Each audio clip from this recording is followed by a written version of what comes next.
And welcome to Lord C's Garage, or Garage as we call it in the Midlands.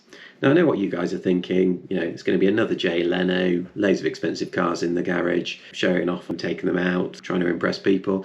But actually no, I think you'd be quite surprised. Basically, we love cars. We've got 4 generations of car lovers. I've been working on cars all my life. We just enjoy being around them, restoring them, taking them out, driving them, all the important things about loving a car. So really the channel is going to demonstrate some of that. I'm going to take you through the fleet that we have as a family and the various things we've done on those cars. We're doing some reviews on the individual cars and some of the later features, but also some of the things we do to work on those cars. So starting off, we'll be looking at restoring Alcon front brake calipers on a Ford Racing Puma. These calipers do take a lot of abuse. They're not particularly good from a weather seal point of view and can be horribly squealy and screechy. Pretty difficult caliper to rebuild, often find a lot of problems with corrosion on the aluminium. So my friends have asked, can I share a rebuild of those? I've built about 20 sets of those so far. In the channel we'll also be looking at a 1932 Singer engine that I've bought, only a 972cc. Which is the engine for one of the cars that my dad owns. That's quite a tricky engine to rebuild. Only 2 main bearings on the crank. The engine's actually stood for a good period of time. It's very rusty, so the aim of that one is to try and do what we can do to resurrect it, get it running again. It will mean sourcing some quite interesting engineering techniques to rejuvenate some of the parts within that engine which have been not available for a long period of time. So during the year we'll also be attending and visiting a number of shows. So we'll be filming those and putting those on the channel, letting you know what we find interesting at those and really enjoy about that sort of motoring and classic car community. So I hope you enjoy it.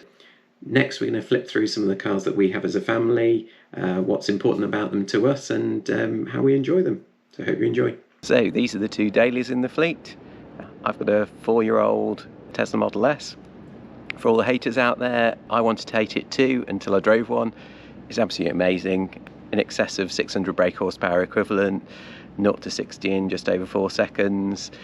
Can carry more people and luggage than a Range Rover, and a really good workhorse. I've done about 70,000 miles in it so far, and it's cost me probably around £600 in fuel. So it's been an absolute lifesaver. Car itself got the 21-inch Arachnid wheels on it, full panoramic sunroof, which they all have, which is great. Incredibly, it actually doesn't get too hot in there, and I think a really nice looking car, to be fair. So in many ways this one looks very similar to the new Plaid that's been launched. I think you'll agree, great looking car, certainly great fun to drive, and actually slightly addictive with the silent acceleration that it has.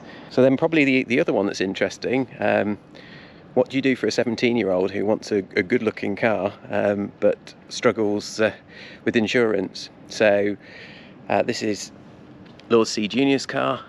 It's actually a Fiat 1.2 Sport 500, but we fitted Abarth bumpers to it to make it that little bit sportier. Did increase the insurance premium by around sort of £300 to £400, but actually it still gives a young lad a good looking car which you can be proud to drive.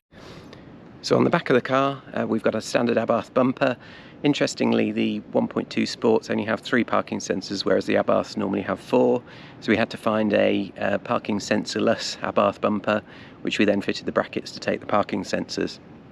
It's got the Abarth standard back box on it, which required some extra mounting points, which bolted straight to the car. It's fairly simple.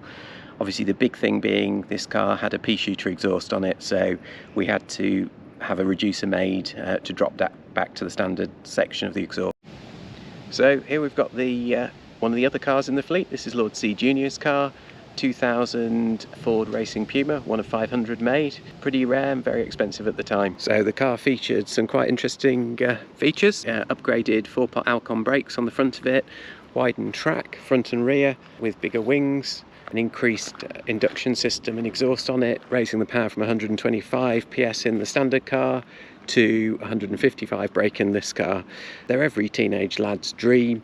It's noisy, it's fast, it goes around corners like it's on rails, it's got a big exhaust, and to be fair, whatever age you are, when you get in this car, it makes you feel like a teenage lad again. Quick overview of the engine. As you can see, increase intake, each one individually numbered for the car. 4-branch manifold on the back of it, but using the standard Yamaha Zetec 1.7 engine that the Ford Puma uses.